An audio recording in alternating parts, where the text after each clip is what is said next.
Балақайлар, қазақ тілінің екінші сабағы 3-ші сынып. Тақырыбы тіл және сөйлеу. Тірек сөздерді белгілеу, сұрақтарға жауап және мәтіннің мазмұнын болжай білу. 6-шы жаттығу. Мұқият тыңда, сөйлеу мәнері кімге тән екенін анықта. Яғни кім тапқыр екен. Кәнеки барлығымыз анықтап сұрақтарға жауап берейік. Алматы уақыты 9 сағат 15 минут. Бұл диспетчерге тән, яғни уақыт хабарлаушы. Аузыңды аш, де бұл дәрігер. Ыстық самса алыңыз, сатушыға. Абайлаңыз, есік жабылады. Келесі аялдама Абылайхан даңғылы.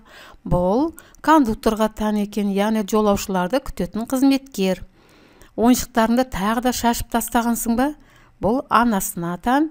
Соңғысыңғы бүгінгі өтетін тақырыбымыз етістік, мұғалімге тән. Яғни даңғыл дегеніміз кең, тегіс жолды айтады.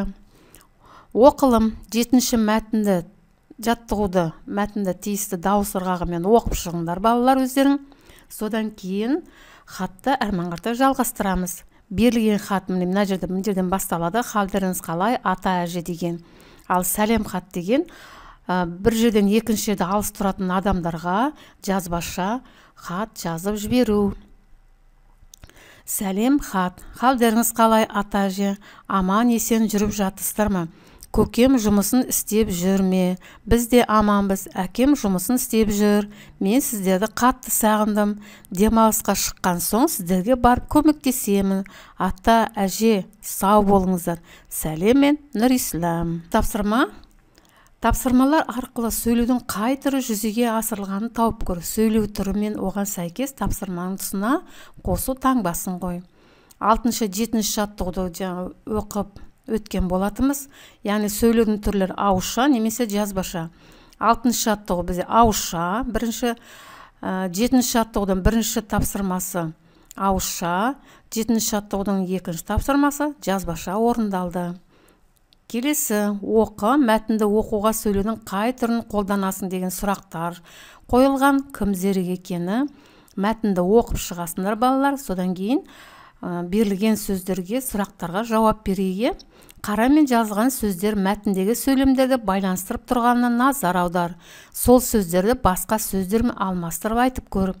Алғашқы адамдар суреттердің көмегімен сөйлеудің қай түрін жүзеге асырды. Ойыңмен бөліс.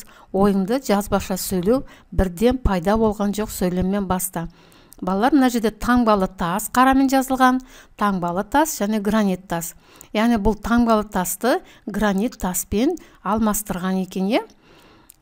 Содан кейінгі жазылған жазбаша сөйлеу бірден пайда болған жоқ. Алғашқыда адамдар айтқысы келген ойын суретпен бейнеленген. Мұндай суретті бейнелер ескі үңгір қабырғалар мен тастарда сақталған. Ерте заманда адамдар әріпті де білмеген. Балалар, мінекей мына сурет арқылы өздері бір-бірін түсірген. Бұл тасқа қашалып жазылған сөздер деп ұғуға болады. Ойлан да жаса, шығармашылық үзіліс.